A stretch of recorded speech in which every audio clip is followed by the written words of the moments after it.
Hello, in this video I want to tell you what is in my opinion the best argument against communism.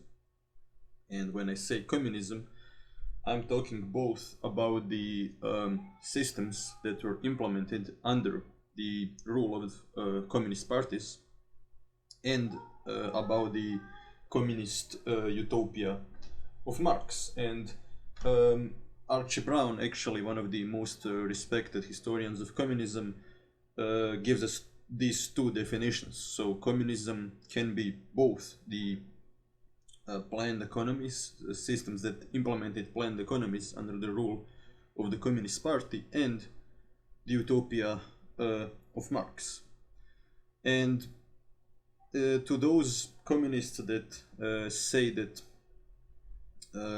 we can simply argue about the communist utopia without analyzing communist societies that existed, I would strongly disagree, because even Marx spoke about the dictatorship of the proletariat, a phase that's supposed to come before the utopia is reached, and all communist societies actually were, one could say, just stuck in that phase, and they never kind of managed to outgrow the phase of dictatorship that's quite explicitly called a dictatorship by Marx.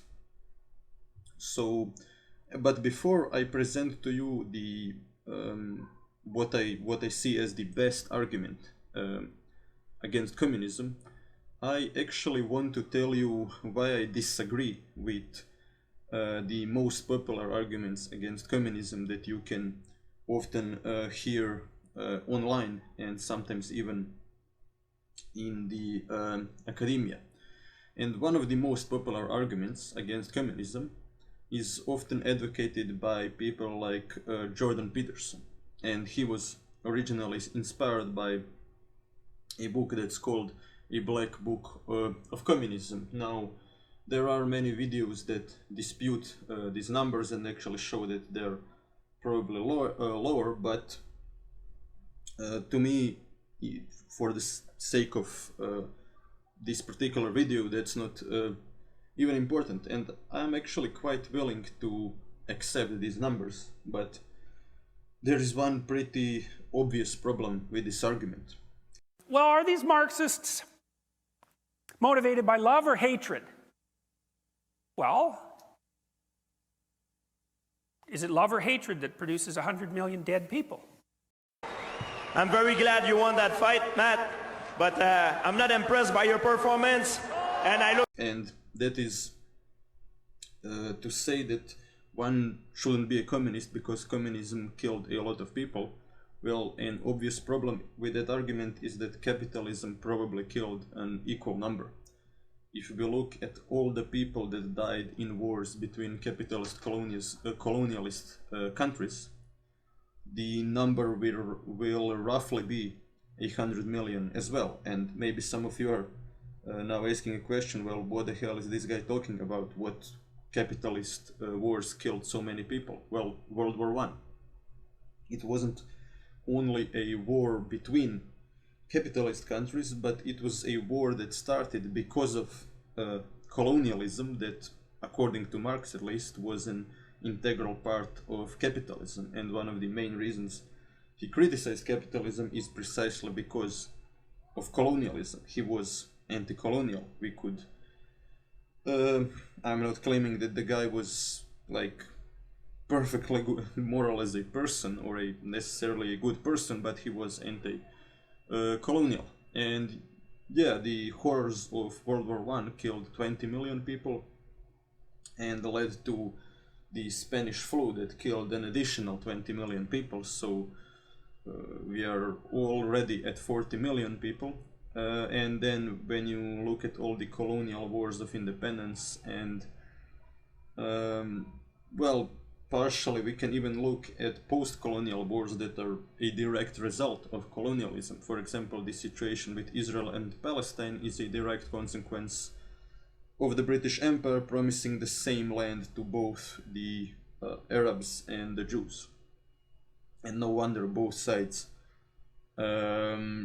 felt betrayed and wanted to keep the land when they were promised the very same land by the British in order to motivate them to fight for the British Empire against the Ottomans in World War I, which is why many Arab Muslims, in fact, actually did fight for the British Empire and not for the Ottomans. So yeah, my point is that probably both capitalism and communism killed, roughly speaking, 100 million people in the 20th century. So that's why the argument doesn't work.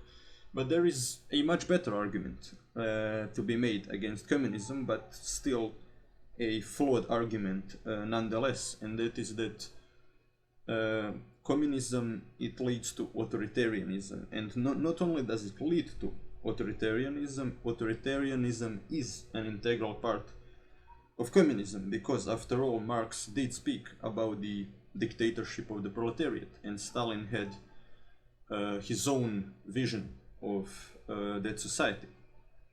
And after all communist societies that were actually implemented by the communist parties gaining power did become, if not totalitarian, then at least authoritarian societies in which people were constantly watched by the state. And in my opinion, it is just not enough to say, well, you know, it wasn't real communism, people are flawed. Well, if it wasn't real communism, then it begs the question, well, why the hell do all regimes run by communists end up being not real communism?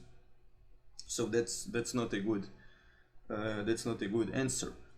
But okay, there is actually a good counter argument to this one. The first one is to simply observe the fact that after the Soviets invaded Czechoslovakia in 1968 and brutally crushed the Prague Spring, and that was a tragedy for multiple reasons, not only because people died and it was an invasion, but because Dubček, the General Secretary of Czechoslovakia, actually tried to combine communism with free speech and laissez-faire economics, and that potentially could have been something really good and economically productive, but it was crushed by the Soviets because they were afraid of freedom, giving too much freedom to the people.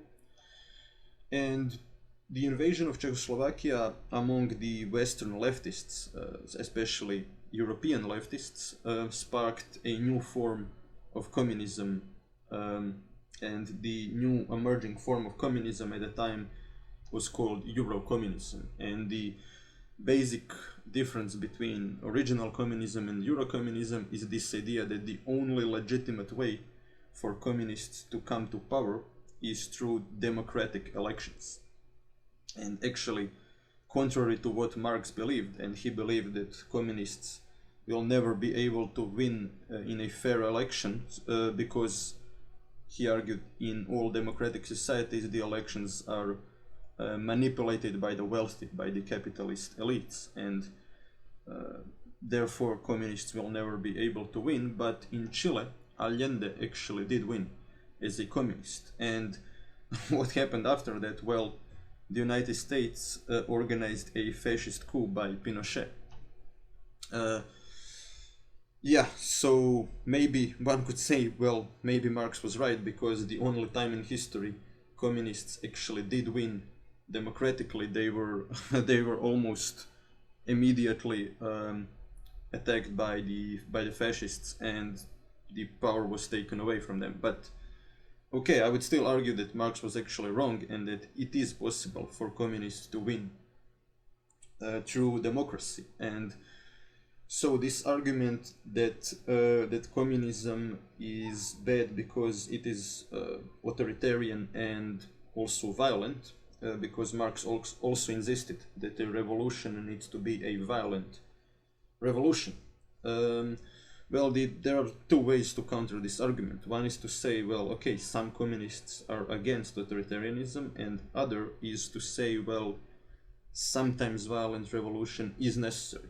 And Marx was very much inspired by French Revolution. And while I do agree that French Revolution led to some horrible stuff happening, like the Jacobin terror, the feudal tyranny that pre-existed it was actually even worse, I would say, and most people today would tell you they're in favor of the French Revolution, although now I remember that there is this interesting and bizarre quote by a Chinese communist historian. I believe it was Zhou Enlai, I'm not sure.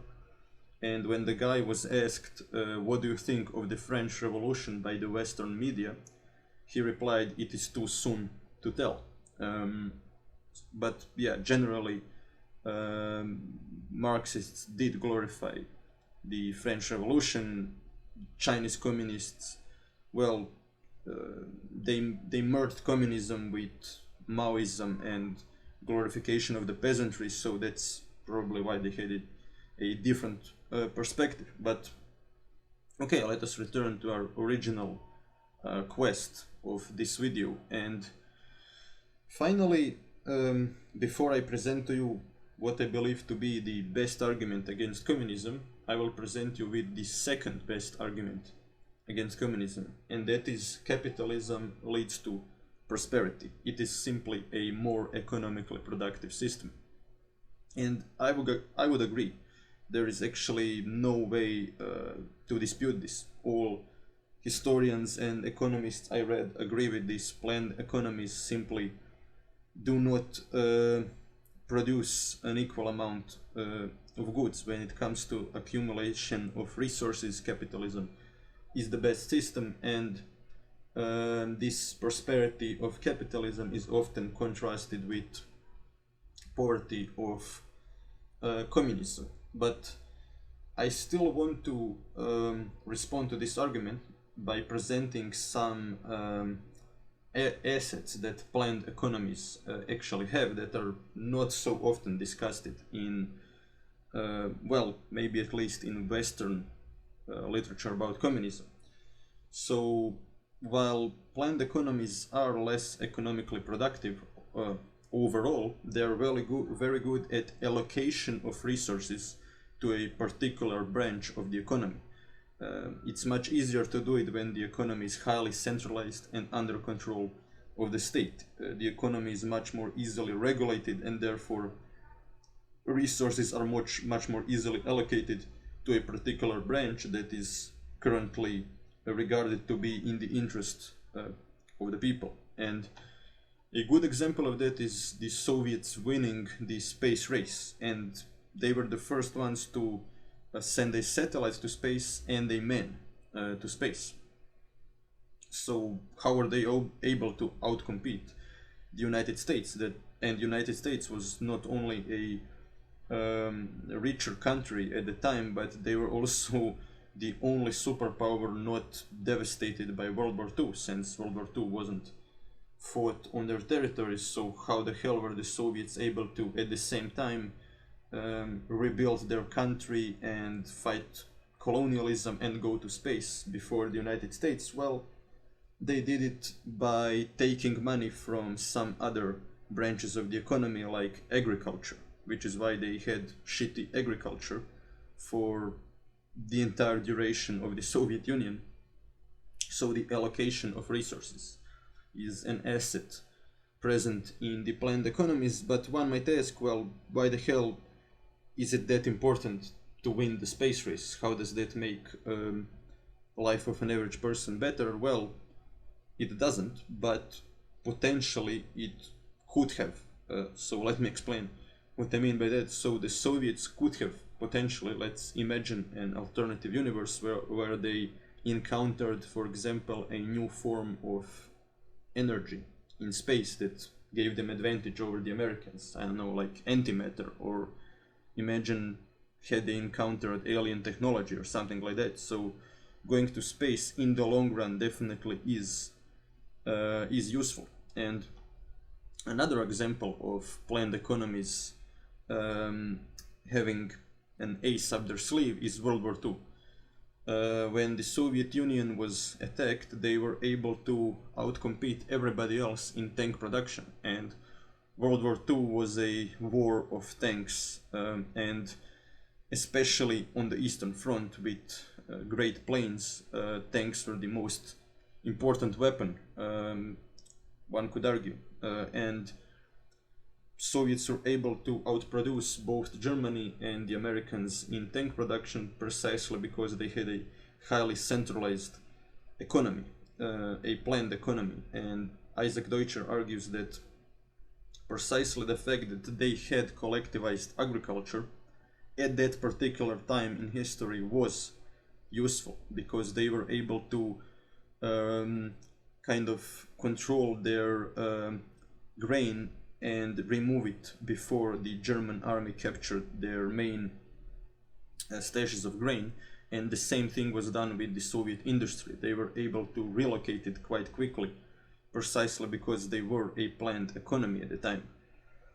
And a third example of a planned economy actually having an advantage over a free market economy is the Great Recession. The only country that wasn't hit by the Great Recession was the Soviet Union, precisely because they were a planned economy that was economically isolated.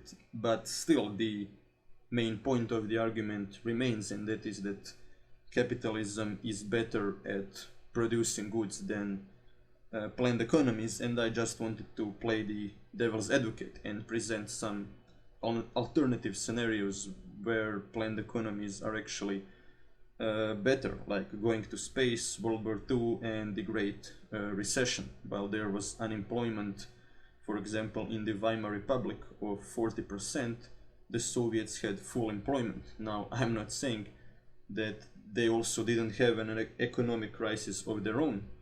Check out my video about it. It is about collectivization of the land in the Soviet Union, and it is called "Was the collectivization of land in the Soviet Union a good idea?"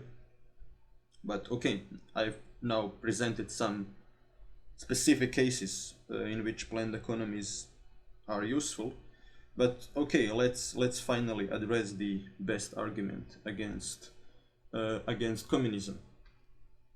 And what also needs to be said is that people often simply point out, before I tell you the number one argument, people often simply point out the fact that the USSR fell while the United States remained to exist, and remained to exist as a prosperous country nonetheless. And there are two schools of thought on why the USSR actually fell. Some would tell you it fell because communism is a flawed system that was kind of doomed from the beginning, and others will tell you, well, had Brezhnev not engaged in the war in Afghanistan and in war in Ethiopia and in building dams all around the world, like that was already started by Khrushchev in Egypt, and had the Soviets just spent their money in a more rational way, the USSR could have